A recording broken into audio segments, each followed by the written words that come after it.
And the producer of radio's outstanding theater of thrill, the master of mystery and adventure, William N. Robeson. During its long and distinguished career on the air, Suspense has never taken an editorial stand until now.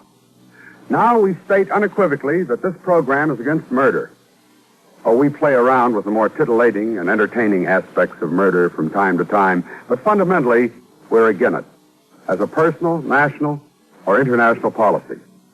Only those in favor of murder will find anything objectionable or controversial in the next half hour. The story you're about to hear is but a tiny word of protest. Perhaps it is too little, but please God, let it not be too late. Listen then, as Everett Sloane stars in The Voice of Company A, which begins in just a moment. And now, The Voice of Company A, starring Everett Sloane. A tale well calculated to keep you in suspense. I sat in my lab at Cape Canaveral near the giant missile that would launch our transmitter. I looked at the powerful sending set, knowing that soon we'd toss it into space to scream crazily year after year at a crazy world. We tried to keep the lab quiet, isolated, but in the last few days, the tension of the mess outside had somehow trickled in. I was bushed. Doctor? Yes, Colonel? I think it's coming. Here, read this. Top priority from Defense to me. From the Secretary of Defense to Commander Operation Screamer. International situation deteriorating. Commence countdown 0500 Zulu. Midnight our time? That's right. Is your section ready? Yes, we're ready. Here's the little monster. I just loaded the tape. You want to hear it? Yes.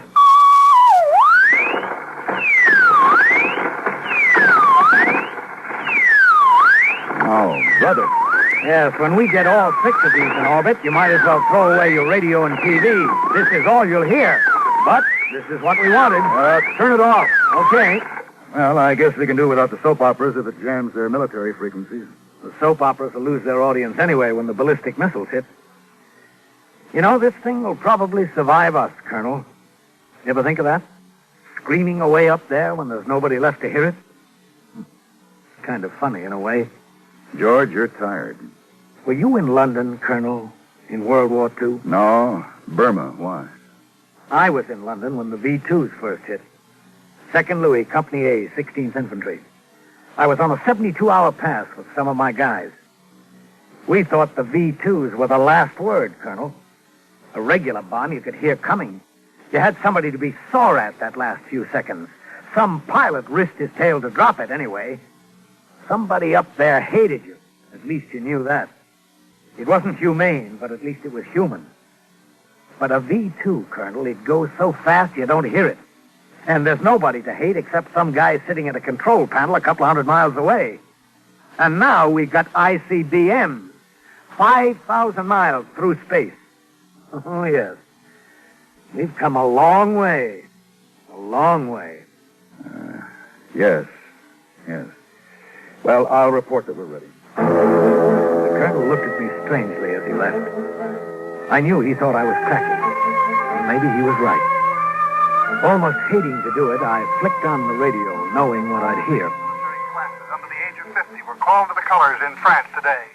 Germany has mobilized the reserve components of the new Wehrmacht. Ambassador Lippincott arrived this afternoon at Washington National Airport and said that he saw no hope of averting war. ICBM... I turned it off. Once I thought it could never happen again. Lying in the broken plaster and spilled beer in a London pub with the sergeant's body pinning me down and Pinky yelling for his mother and Botchner groaning in a corner, I knew it couldn't. But it was happening again, and there seemed to be nothing I or anybody else could do to stop it. I turned to the transmitter to unplug it from the test console. That's when I saw him looking at the set. Hey, how did you get... Who are you? Hello, Lieutenant. Or it's Doctor now, ain't it? Botchner. Is it Botchner? Yeah, Lieutenant. It's me, Sad Sack Botchner. But You were killed. You got killed in that pub. Well, in a manner of speaking. No, I must be cracking up. No, Lieutenant, relax. I got a message for you was all. Me and Pinky and the Sarge and Pete, we drew cards to see who'd come back. I won. But I don't... So you're gonna toss this thing into space. Yes. And it's got like a tape that plays over and over, fouls up the radios all over the world. Yes, except our military frequencies. Now, ain't that clever? Me and Pinky and the Sarge and Pete, we get creamed in that crummy pub in London, and you come out smelling like a rose. And for what?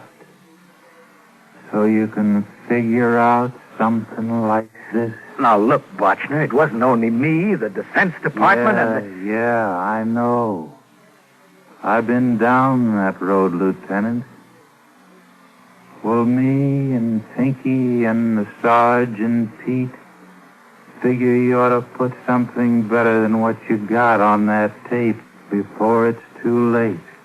Something better? Like what? Well, I'll tell you, Lieutenant. Pinky thought it up. Remember, he was always kind of screwy on religion. So he told me, standing gray-faced and sloppy as ever in my lab. I knew I was dreaming. I had to be. He told me what to put on the tape. And I laughed. What is this, a joke? We don't do much joking, Lieutenant. Mostly we sit around thinking. 10 million guys in different uniforms, thinking of the dames we didn't get to meet, and the summer evenings we didn't get to smell, and the kids we never got to have. Well, you better do what we say, Lieutenant, because tough as it is at times, it's better here than it is there. We know, Lieutenant. We know.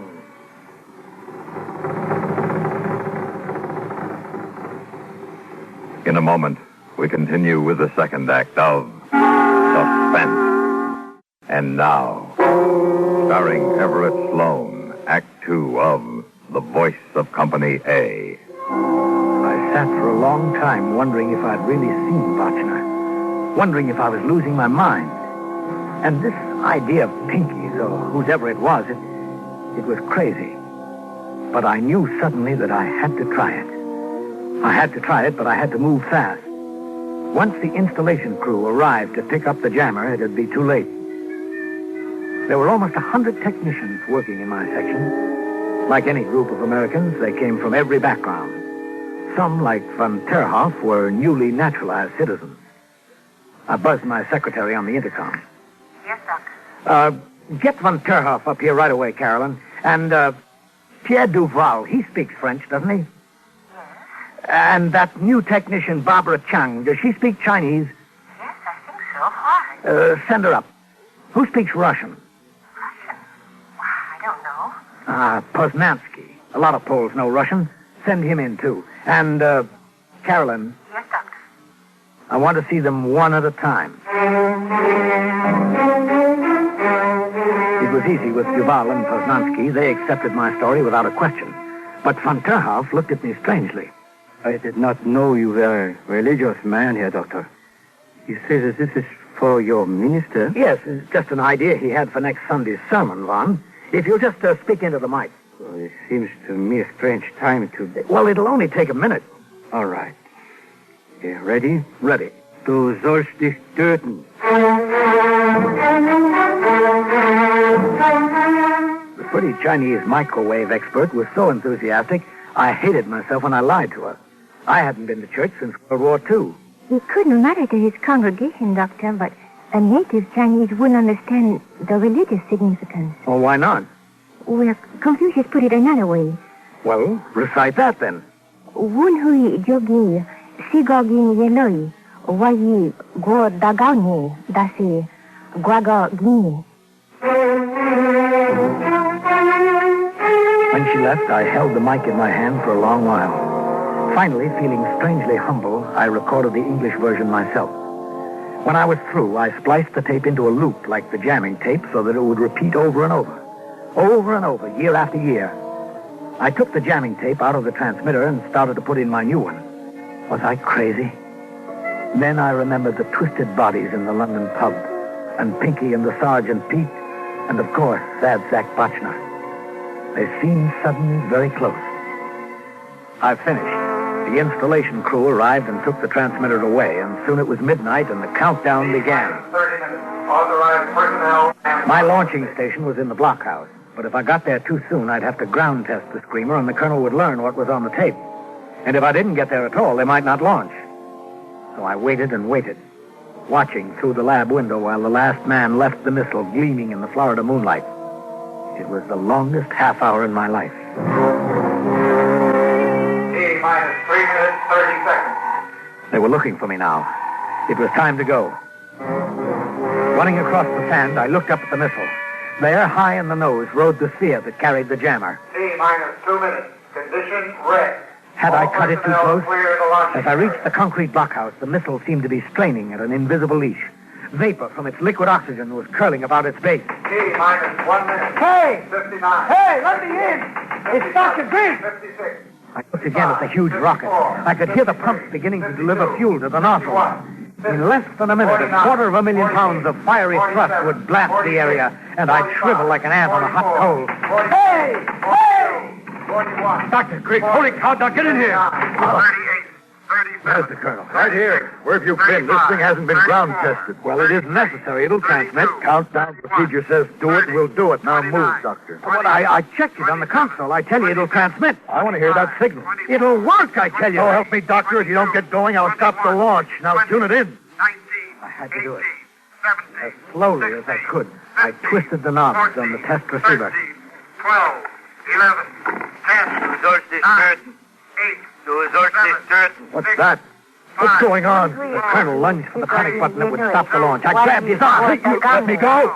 Hold that bird. Corporal, put this man under arrest. He's crazy.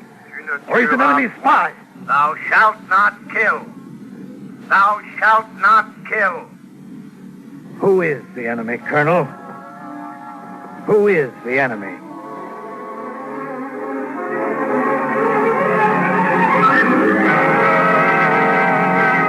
In a moment, we continue with the third act of Suspense. And now, starring Everett Sloane, Act 3 of The Voice of Company A. They treated me all right in the detention cell at Cape Canaveral. They gave me a radio, the morning papers, all the coffee I could drink. They sent for a psychiatrist to see if I was crazy. 2 men from the FBI questioned me to see if I was a spy. Then I was alone until the guard brought in breakfast. Hey, Doc, what's going on? You tell me. Well, my wife and I, we sit down to eat this morning. We turn on the radio to find out if we ought to be digging a hole somewhere. And this voice comes on saying, "Thou shalt not kill." And in all foreign languages. Now, my wife, she thinks it's the end of the world. Well, she may be right. What are they going to do to you? Try me for espionage, they tell me. If they don't figure I'm nuts. Doc? Yes? We don't figure you're nuts. When the guard left, I turned on the radio to hear the worst. And it was the worst. Mobilization and launched a formal protest against what they call U.S. celestial propaganda. From Washington, no word yet on what is intended by the strange Screamer satellite, only instructions. Instructions on what to do if its passage jams tunnel rat frequencies during a ballistic missile bombardment. Suddenly, I heard it faintly, blanking out the announcer. I looked at my watch. Yes, that was it. It was due overhead. Thou shalt not kill. I switched off the set. I hadn't fully realized the power of our transmitter until that moment. And I hadn't realized the power of the message. A shiver raced up my spine. I felt suddenly that I was not alone. Then I saw him, slouching at the window. Bochner? Hello, Lieutenant. In the guardhouse, huh? Remember when you tossed me in the stockade for being AWOL? Well, this ought to square it. Pinky and the Sarge and Pete and me, we've been watching things. It's working out great. Oh, yeah, just fine. There's an awful lot of people don't want to fight this war, Lieutenant. You ought to see 'em in Europe and China. Yeah? Don't you fret, Lieutenant. Things is going to turn out all right. You see, Lieutenant, we know. Slowly, he disappeared. Slowly fading. It was weird. I knew that he only existed in my mind, but as the day wore on, and the next day and the next, I wondered if he weren't right. Every 4 hours, the satellite broke in with that simple message. But in the interval, the radio began to talk of reports of a mutiny in the Hungarian army, a revolution against the Czech regime, small religious revivals starting in Germany. The Defense Department is mum about what was actually intended in the satellite launch Monday. Results are clear. Iron Curtain countries are busy battling anti-war sentiment. International tension has eased. Ambassador Lippincott flew an hour ago to a hastily planned conference in Geneva. More news after the 9 p.m. passage of the satellite. And the fourth night, the cell door opened for the colonel. Hello, George. Hello, Colonel. You bring the firing squad? George, I got a dispatch from Defense. Yes? You're to be released. Release? That's right. And we're not launching the rest of the Screamers. They decided that the crisis is past. Now that the thing's in perfect orbit, they want us to stop them. But we can't. I know, George. It's solar-powered. It could broadcast for the next 20 years. 50. Yes. And when it quits, Colonel, maybe we better launch another one. Oh, yes. I see what you mean. George. Yes? One question. We know about Duval and the Chang girl and Poznansky. Who recorded the English? Is that your voice? I thought of the smashed bodies of my men in that London pub. Pinky and the Sarge and Pete and Sad Sack Bochner. My voice, Colonel? No. Let's just say that's the voice of Company A. Du sollst dich töten. Du sollst dich töten. Вульви джоги сигогин елой, ваи го дагами даси гвагагини. Не убей. Не убей. Tu ne tueras point. Tu ne tueras point. Thou shalt not kill. Thou shalt not kill.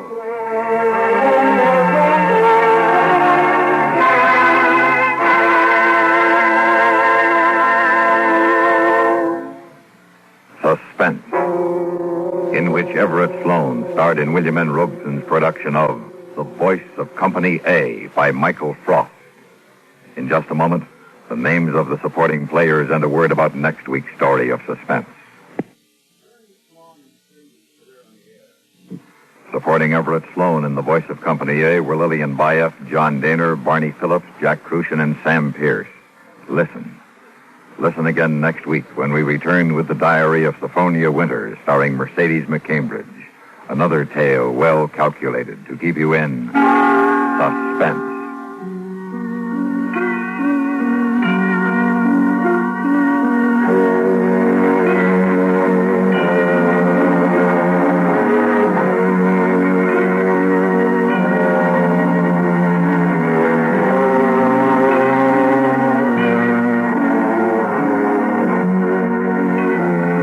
Complete news first on the CBS Radio Network.